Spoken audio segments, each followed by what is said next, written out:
Bonsoir à tous, bienvenue dans cette nouvelle soirée du GPS pour la famille où nous avons le plaisir d'accueillir Brigitte de Baudus. Bonsoir Brigitte. Voilà, Brigitte de Baudus est mère de famille de 8 enfants, elle est également grand-mère et elle va nous parler ce soir de la fratrie avec ce titre très évocateur, La fratrie du rire aux larmes. Voilà, donc je lui laisse la parole pour ce temps ensemble. Et voilà, et on se retrouvera à la fin de cette session du GPS pour la famille. Bonjour à tous, je suis très contente d'être avec vous pour parler de l'ambiance en famille parce que c'est évidemment quelque chose qui me tient fort à cœur. Et je vais tout de suite vous partager mon écran parce que je crois qu'avec les images, c'est plus facile et c'est plus amusant à suivre. Donc voilà, on va le mettre en diaporama.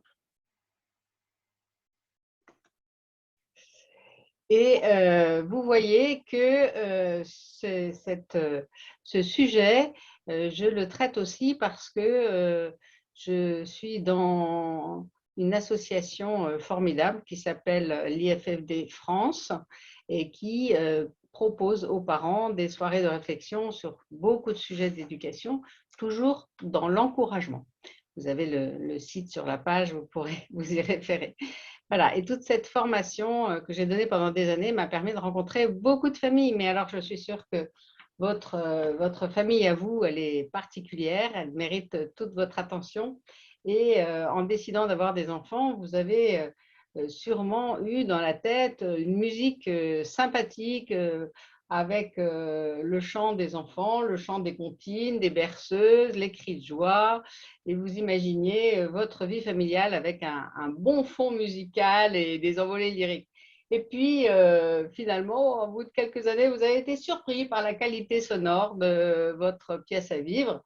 Et je pense ne pas me tromper si je dis que quelquefois, il y avait des dissonances et que ce n'était pas tout à fait la symphonie rêvée. Donc, quand vous rentrez avec les enfants de l'école, il y a toujours un enfant qui n'est pas content de sa journée, qui l'exprime bien fort, et puis un autre qui a faim, qui prend tout le goûter pour lui tout seul et qui se prend un coup de pied dans les tibias. Et enfin, le troisième qui claque la porte et qui part dans sa chambre pour être plus tranquille et rêver à sa façon.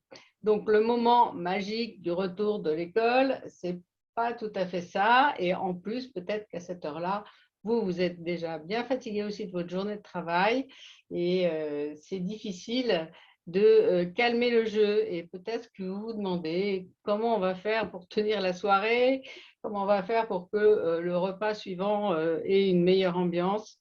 Et c'est bien ces questions qu'il faut se poser.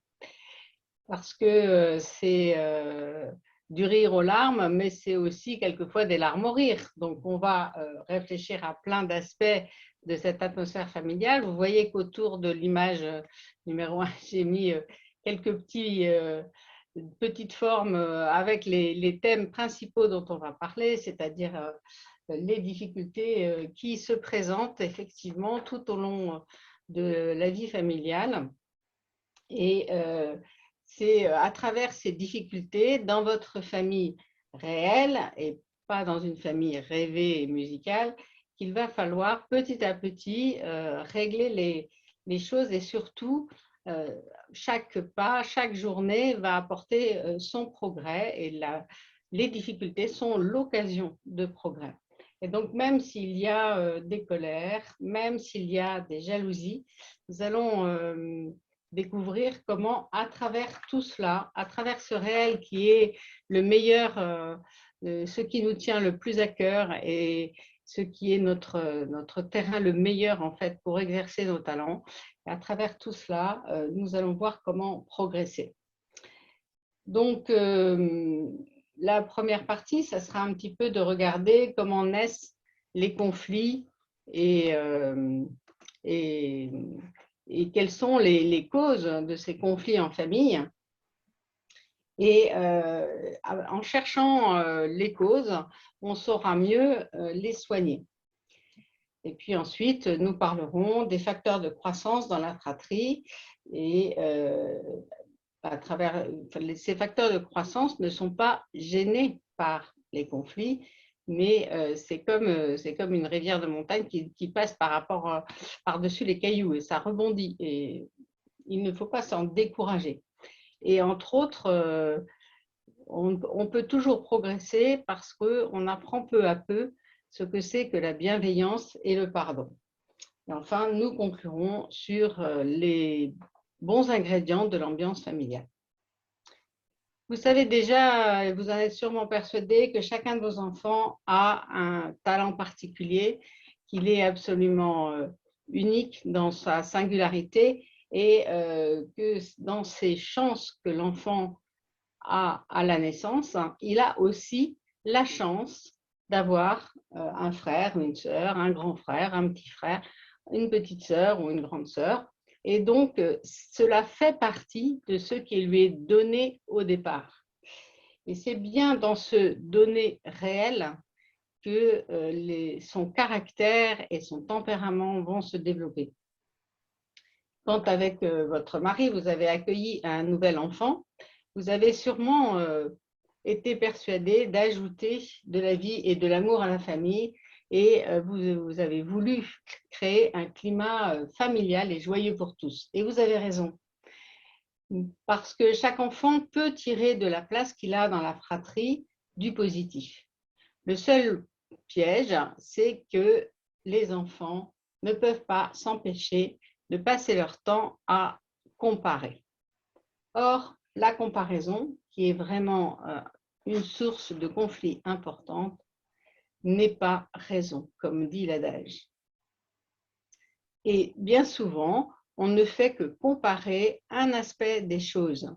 Et on ne peut pas, par exemple, si le deuxième enfant vient de naître, il est dans les bras de maman avec son biberon, et le plus grand compare en disant « moi, je n'ai pas de câlin puisque c'est le bébé qui prend toute la place ».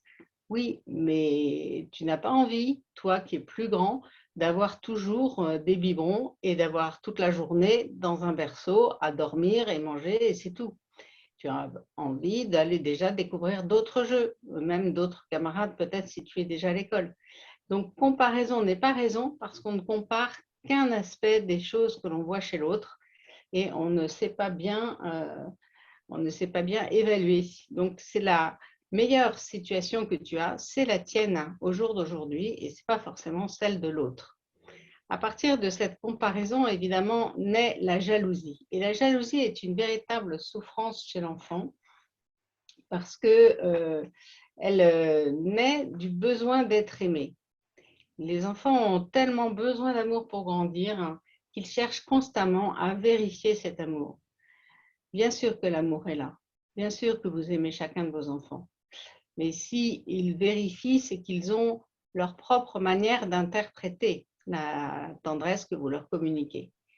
Et si l'enfant estime qu'il n'a pas eu sa dose, il perd son estime de lui-même et il devient agressif. Et c'est un cri de souffrance, ça n'est pas quelque chose à négliger. Et pour y répondre, il va falloir bien sûr redire toute notre affection à chacun des enfants et trouver le moyen d'un dialogue personnalisé avec peut-être des petites attentions différentes selon les tempéraments de chaque enfant. Il faut faire attention justement de ne pas répondre à la jalousie seulement par une sorte d'égalité. Quelque chose qui serait de l'ordre de donner à chacun exactement la même chose. En fait, ils n'ont pas les mêmes besoins. Donc, l'égalité peut renforcer la jalousie. Ah, ben, j'avais bien raison d'être jaloux puisque l'autre a le même paquet, mais moi, je suis plus grand, je devrais avoir un paquet plus grand. Donc, en fait, ce n'est pas de faire exactement pareil qui va calmer la jalousie. C'est de répondre avec équité, c'est-à-dire avec justice, avec ajustement selon l'âge et la personnalité de cet enfant qui vous demande une marque d'affection.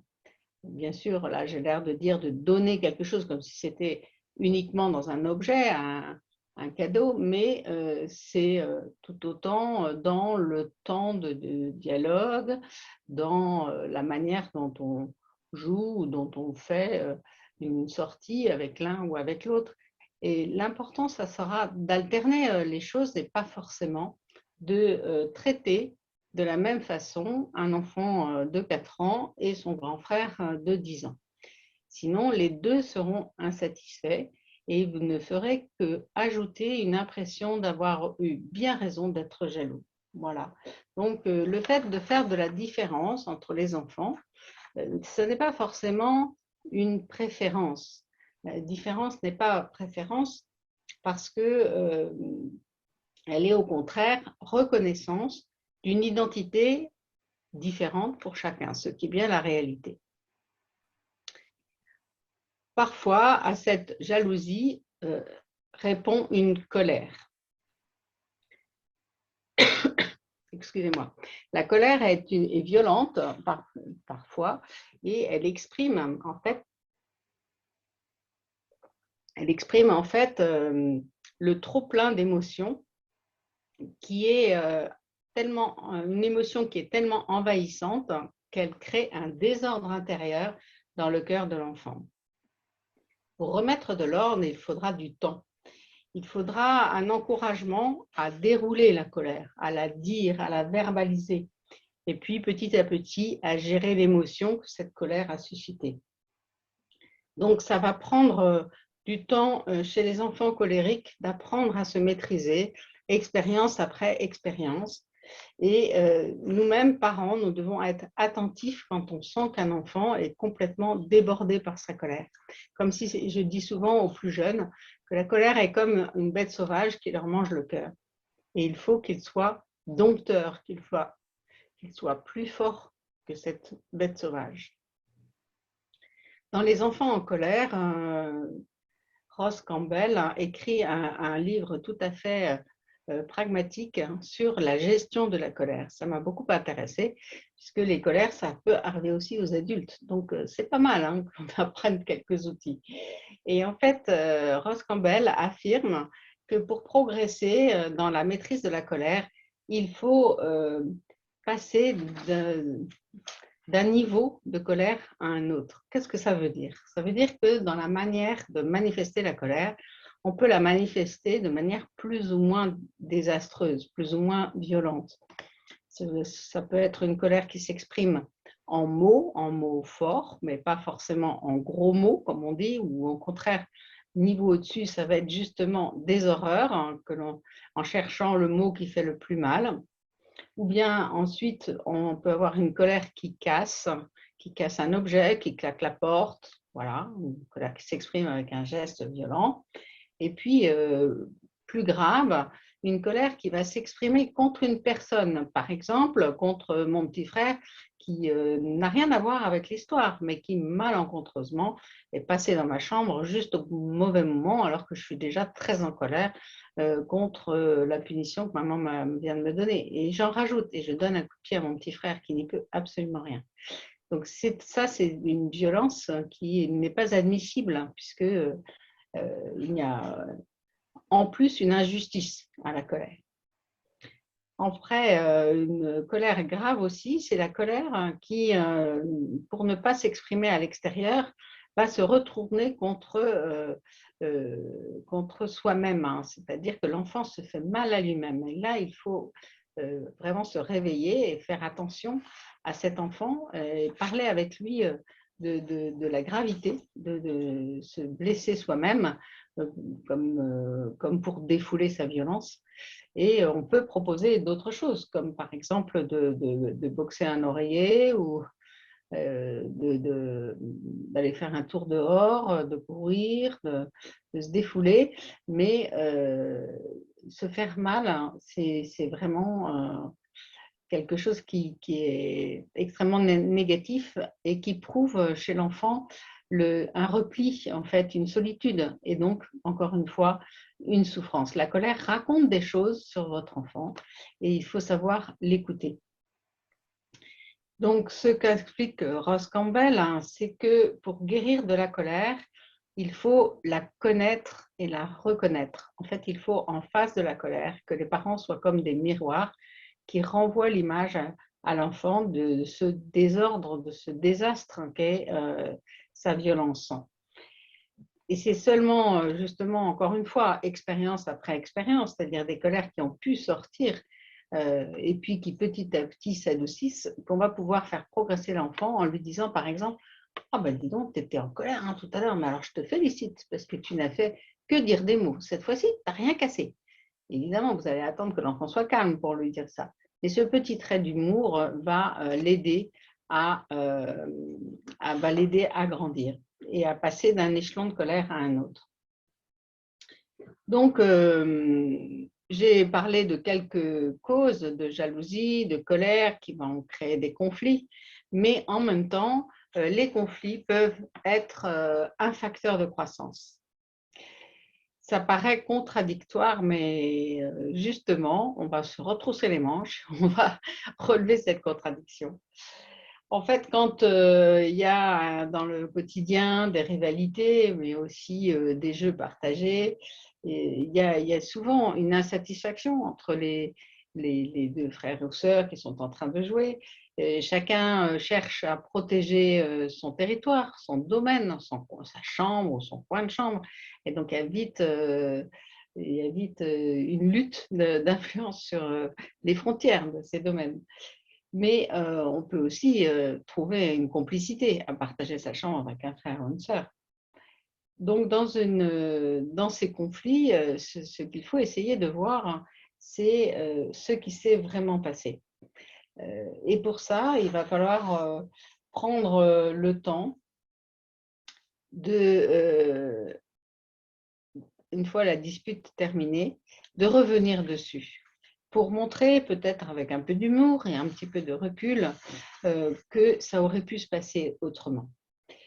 Et surtout, je vais même trop vite, surtout pour écouter ce que l'enfant a à dire, la justice qu'il a rencontrée, la manière dont il l'a perçue et du coup consoler. En fait, un enfant qui se dispute avec son frère ou sa sœur est lui-même perturbé par cette dispute même. Et donc, montrer à ce moment-là pour son enfant un amour inconditionnel, ça sera vraiment une clé importante. Donc, en parlant à propos d'un conflit, on va révéler à l'enfant une connaissance sur lui-même et peut-être aussi qu'on peut voir plus loin et se dire qu'on apprend à nos enfants ce qu'est la vie en société, puisque la première société qu'ils connaissent, c'est cette société des frères et sœurs. Et dans cette société-là, ils vont apprendre à gérer leurs émotions, à s'exprimer sans violence, à trouver un but commun. Et c'est vraiment cela, construire les relations sociales. Donc, pour résoudre les conflits, il y a plusieurs étapes. Il faudra d'abord écouter chacun, en les séparant les belligérants avant qu'il y ait trop de drames, de sang qui coule et de choses blessées. Et dans cette séparation, c'est l'occasion de retrouver un petit peu de calme pour chacun, mais c'est aussi l'occasion d'aller dans chaque chambre pour trouver les versions du même événement. Quand on écoute d'abord en silence. On reçoit vraiment tout ce que l'enfant a besoin de dire. Et si on prend la parole, ça sera pour relancer une petite question, c'est-à-dire reformuler peut-être aussi l'émotion qui est exprimée et comment tu t'es senti et comment c'est arrivé. Voilà. Mais ça sera toujours dans le sens de la confidence, dans le sens de l'encouragement et pas dans le jugement. Si on dit tout de suite, mais tu te rends compte, c'est horrible, etc., l'enfant peut se fermer. Or, il a besoin de raconter son récit des événements pour en mesurer l'impact. Et puis ensuite, sur ce point, si vous voulez avoir des exemples, il y a un livre très efficace de Taber et Malish qui s'appelle comment écouter nos enfants pour qu'ils parlent, comment parler à nos enfants pour qu'ils écoutent, et je vous donnerai la bibliographie tout à l'heure, et qui, dans ce manuel, vous avez beaucoup d'exemples de dialogue avec des exemples de reformulation et d'écoute, et c'est très intéressant de comparer entre ce qu'il ne faut pas dire et qui nous échappe trop vite, et ce qu'on pourrait dire et qui serait un encouragement pour l'enfant. Donc, je vous le recommande vivement. Du coup, en écoutant ainsi, on va approcher l'expression du besoin de chacun. Et puis, on va comprendre quelle attente a été déçue. Et une fois cette confidence faite, je pense qu'on peut suggérer plusieurs solutions. Quand je dis plusieurs solutions, c'est que quelquefois, pour mettre un peu d'humour, on peut trouver des solutions farfelues, en disant, mais si ton frère rentre souvent dans ta chambre, tu n'as qu'à lui laisser ta chambre, puis toi, tu iras dormir dans le couloir, exprès, juste pour provoquer un petit peu d'autres idées. Et en tout cas, ce qui est important, si on en propose plusieurs comme ça, c'est de laisser l'enfant choisir lui-même la solution qui va lui paraître la plus efficace. S'il s'agit de partager le temps d'ordinateur, eh bien, mettez-leur le choix, comment vous allez organiser l'emploi du temps pour que certains puissent avoir l'ordinateur le jour où il y a le plus de travail et d'autres au moment où ils ont un message à envoyer pour une activité. Pour des camarades. Donc voilà, et que les choses puissent être verbalisées dans le positif, ça me paraît une très bonne piste de solution, mais en laissant une grande part d'initiative, parce que la solution qui aura été voulue, choisie par l'un des belligérants, sera forcément plus efficace, puisque toute leur volonté sera motivée pour la mettre en place. Donc, ensuite, évidemment, votre rôle sera peut-être important pour évaluer si la solution proposée est acceptable par tous. C'est sûr que si la solution proposée, c'est de jeter tous les doudous par la fenêtre parce qu'ils font du désordre dans la chambre, celui qui aime tant ses chers doudous ne va pas accepter cette solution-là, c'est évident. Donc, il faudra l'avis de parents pour atténuer, négocier, arranger les choses et surtout maintenir cette volonté de trouver une solution pacifique à la crise. Peut-être que vous serez vous-même étonné de voir la capacité de certains tempéraments d'enfants à souhaiter la solution. Et peut-être quelquefois aussi l'enthousiasme à réparer les dégâts qui ont été commis, ou donc pour un enfant plus actif, ou au contraire, pour celui qui est plus en retrait, il va savoir préparer en secret une petite surprise pour réparer la peine qu'il a fait à son frère. Il y a des trouvailles, des merveilles, des pépites dans le caractère et le tempérament de vos enfants qui peuvent se révéler à l'occasion de cette résolution des conflits. En tout cas, ça sera aux parents d'appliquer la solution et puis de suivre les résultats. Dans un livre aussi bien précieux d'Elisabeth Crary sur Mon enfant s'entend bien avec les autres, elle propose le parentage star. Donc, dans cette étoile, vous voyez qu'il y a plusieurs actions. Certaines vont être appliquées par les enfants, comme réagir positivement à la coopération. Il faudra obtenir la coopération des enfants pour trouver une bonne solution.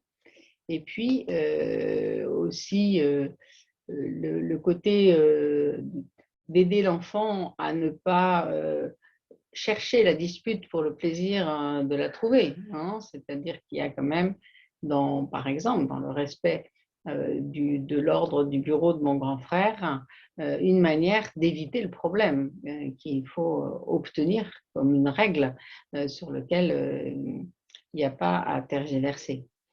Donc, les enfants doivent apprendre à éviter les problèmes aussi.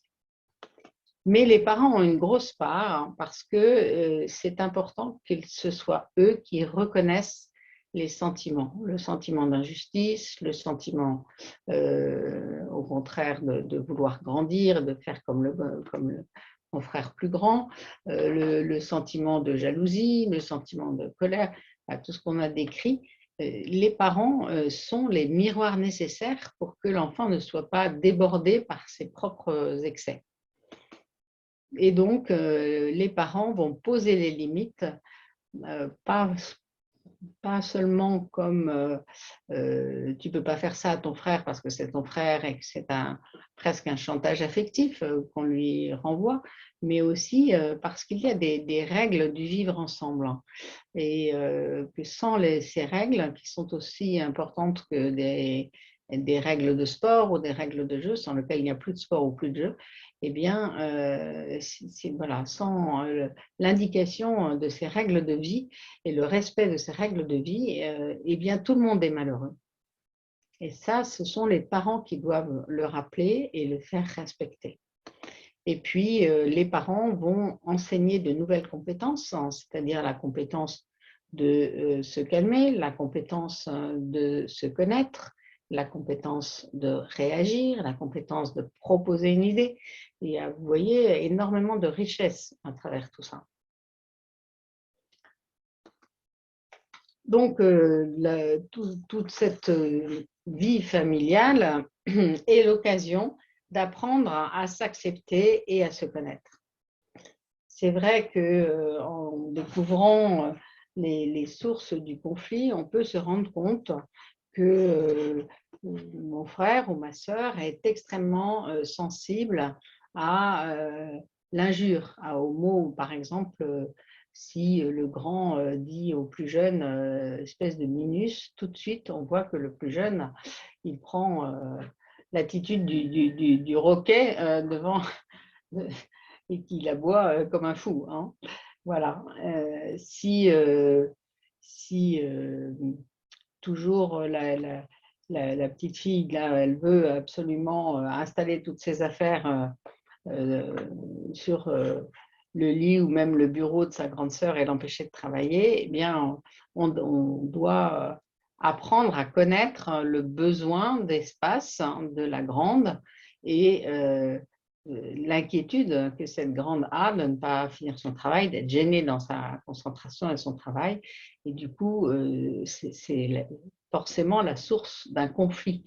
Les sources du conflit peuvent être justement dans l'analyse du besoin et aussi pas seulement le besoin immédiat, mais aussi la peur de ne pas arriver à faire le projet qu'on a décidé de faire. En même temps qu'on a la découverte des besoins, on a aussi la découverte des ressources que l'un ou l'autre a pour rebondir. Par exemple, la ressource d'une certaine fantaisie à créer un nouveau jeu ou la capacité à rendre service, à avoir une initiative positive pour changer l'atmosphère. Et je crois que là, c'est vraiment aussi dans notre rôle, dans l'observation de l'enfant, de mettre en valeur et de féliciter quand ces ressources se démontrent. L'une de ces ressources qui est merveilleuse, mais qui s'apprend, c'est la dynamique du pardon. Le pardon ne peut pas être donné trop vite après une dispute, que ce soit avec des amis d'ailleurs ou avec les frères et sœurs. Ce n'est pas quelque chose d'automatique et ce n'est pas quelque chose que l'on peut exiger avec autorité. Il faut qu'il soit proposé par contre, parce qu'on oublie que le pardon est possible dans notre société où on fait un peu les comptes. Et quand les choses ne vont pas, on peut avoir tendance à se replier sur soi, à enfouir l'affaire et à passer outre. Mais dans ce cas-là, on fortifie les barrières entre les êtres au lieu d'apaiser les relations. Donc, le pardon doit être proposé comme quelque chose de possible. Après une grande dispute, on peut se relever le lendemain matin, décider à recommencer la journée avec le sourire et en tendant la main à sa sœur. C'est possible. C'est vraiment le ciment de la communauté, ce pardon. Ce n'est pas seulement de l'oubli, c'est plus que cela, c'est de la bienveillance pour dire je comprends qu'hier il y a eu quelque chose, mais aujourd'hui je redémarre et je redémarre à neuf. Donc c'est une nouvelle chance qu'on donne à l'autre, mais comme dit Vincent Lopi dans un livre sur le pardon, c'est donner sans blesser. Il ne s'agit pas non plus de faire le grand supérieur qui passe au-dessus des problèmes.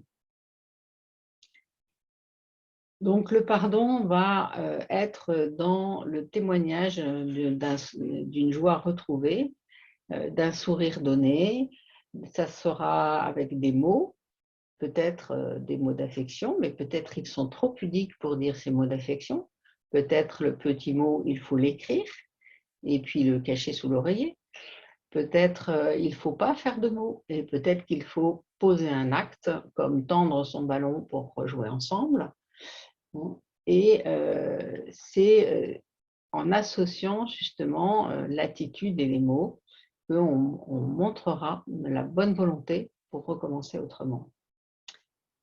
Donc, quelquefois, si la blessure est très forte, il faudra aussi patienter en tant que parent pour que le pardon vienne et qu'il vienne vraiment du fond du cœur de chacun.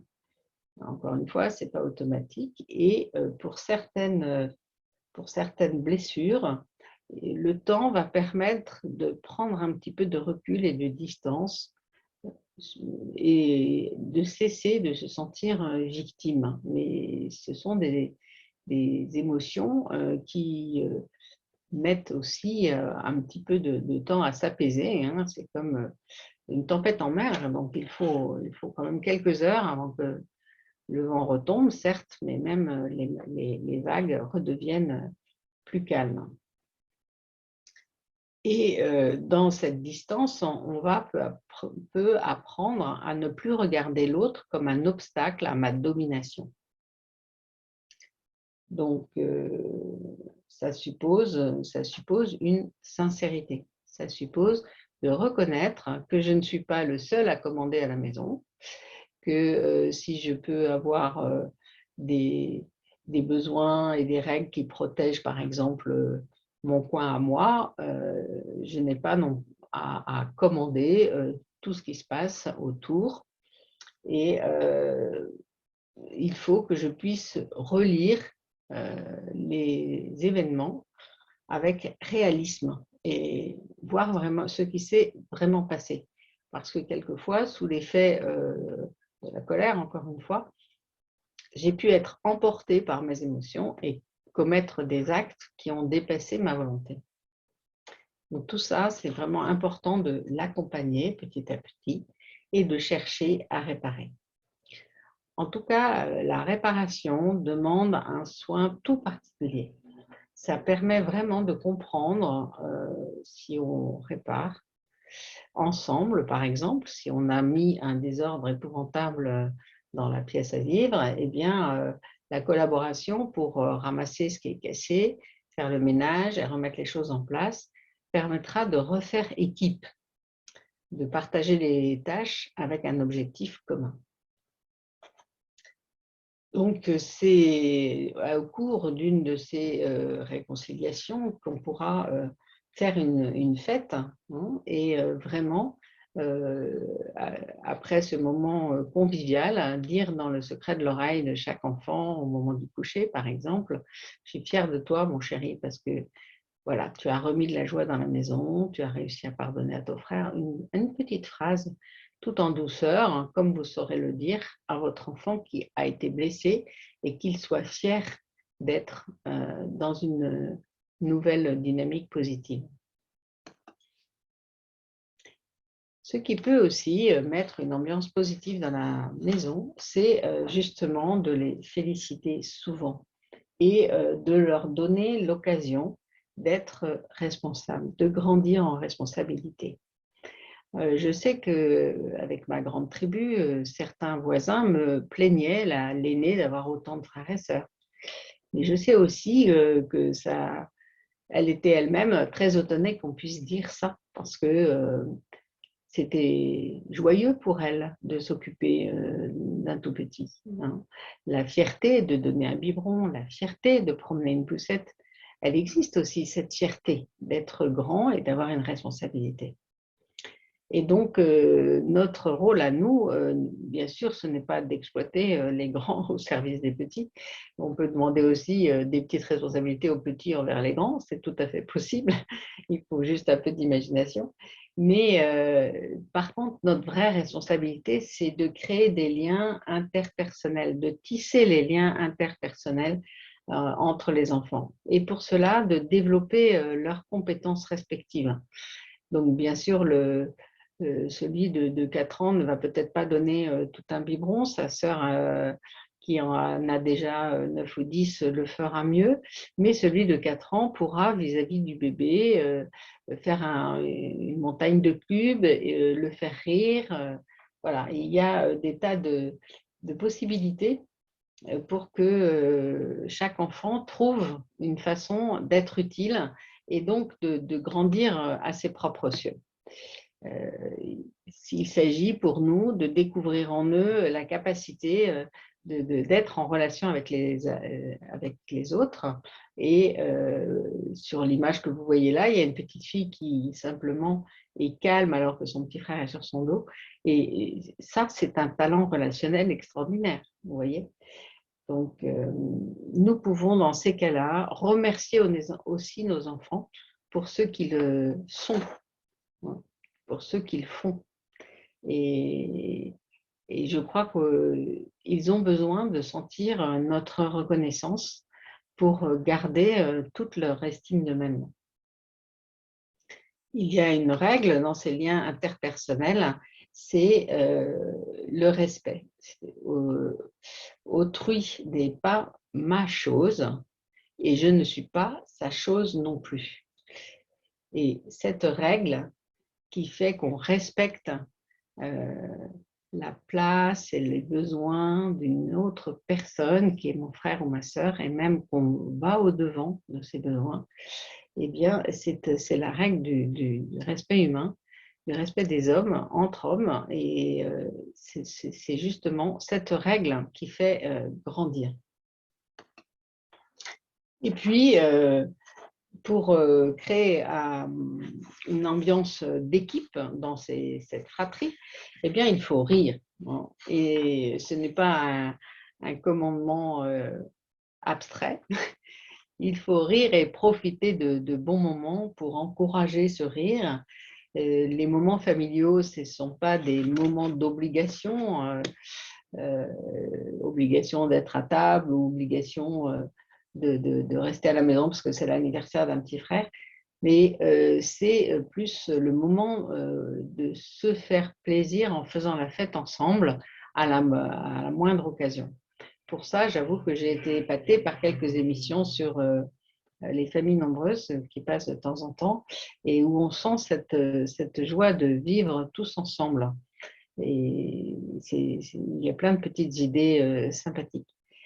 Donc, dans les moments de jeu, que ce soit le baby-foot ou la cuisine ensemble, il y a vraiment l'occasion de trouver sa place personnelle dans une communauté sans utiliser l'autre, mais au contraire, en étant au service les uns des autres et en tenant chacun notre place. C'est comme dans une équipe de football où on a chacun son rôle. Il y en a un, bien sûr, qui peut marquer le but, mais chacun dans l'équipe aura joué sa partie pour arriver au bon résultat. Si un enfant est en retrait, c'est encore une fois le regard du papa et de la maman qui vont pouvoir déceler cette difficulté à s'insérer et trouver une occasion pour que son talent s'exprime. Peut-être que ça sera un talent à participer à la vie de la maison, à faire une décoration sur la table, voilà. Mais il faut quelquefois stimuler avec de petits objectifs qui correspondent au tempérament de l'enfant pour que l'enfant se sente bien à sa place. Et je le dis tout spécialement pour les enfants qui peuvent être plutôt au milieu d'une fratrie et qui sont un petit peu écrasés entre le rôle de l'aîné et le rôle du petit dernier. Voilà. Qui du coup vont avoir un peu moins de facilité à trouver leur rôle. Ce qui est sûr, hein, c'est qu'il y a toujours cette attention à chacun qui est nécessaire et qu'on peut avoir l'impression que par moments qu'il est difficile de rire, que tout part en catastrophe.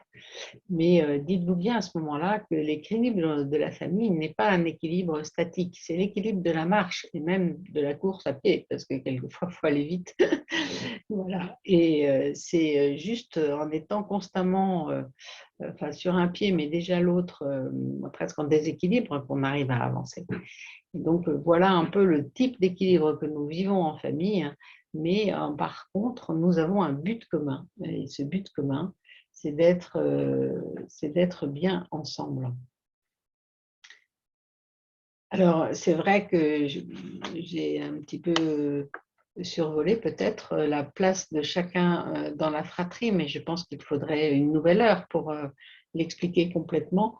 Ce qu'on peut seulement dire rapidement, c'est que chacune des places dans la fratrie a son avantage et son inconvénient.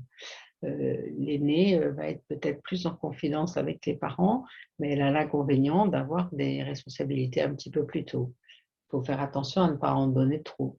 Et si l'aîné joue les chefs, eh bien, recadrer pour que ça ne soit pas au détriment quand même de l'équilibre de chacun.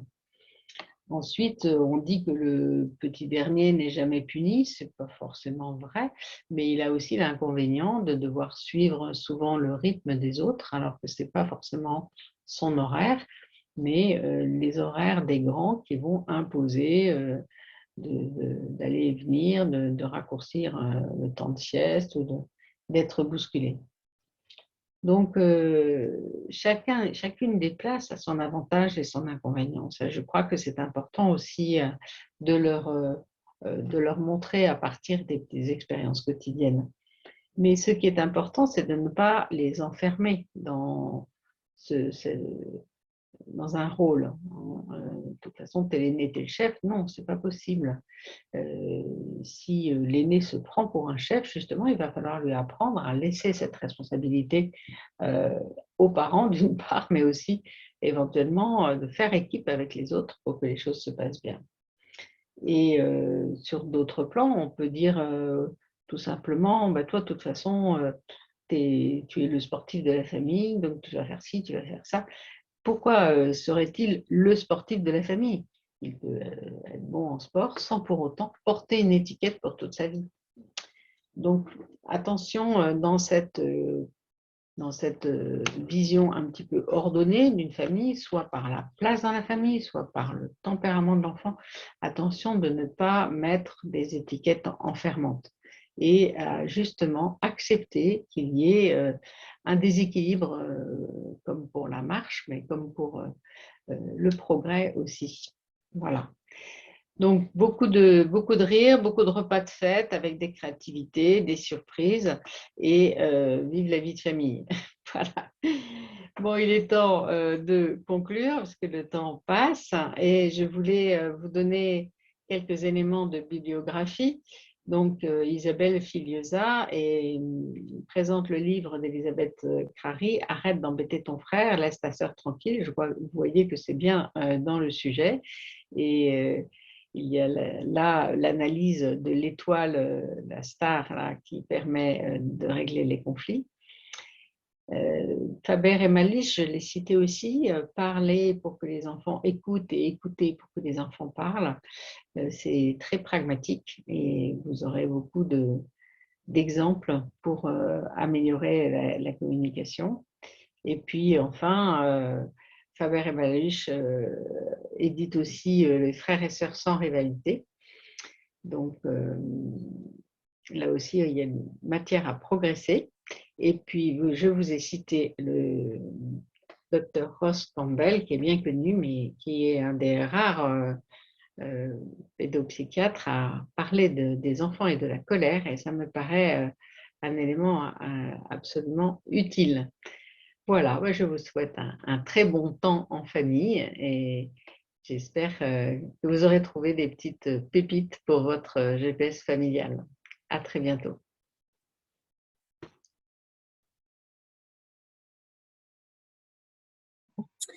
Merci beaucoup à Brigitte de Baudus pour cette intervention passionnante. Voilà, donc je pense qu'avec cette bibliographie, vous avez vraiment de quoi suivre, de quoi continuer, poursuivre les petites pistes d'action qui vous ont été proposées dans ce GPS pour la famille. Voilà, donc vous avez peut-être vu aussi lors de la présentation que Brigitte de Baudus est formatrice à l'IFFD, l'Institut de formation pour la famille, qui propose des cycles de formation pour les couples de parents. Donc, ils ont un site web qu'on vous encourage à aller visiter pour découvrir tout ce qu'ils proposent, notamment sur l'éducation. Donc, c'est www.iffdfrance.fr. Et puis, voilà, n'hésitez pas à revenir. Voilà, le nom du site s'affiche sur votre écran, www.iffdfrance.fr. Et donc, voilà, n'hésitez pas à rester connecté sur notre chaîne. Et puis, on se retrouve du coup très bientôt pour un nouvel épisode du GPS pour la famille.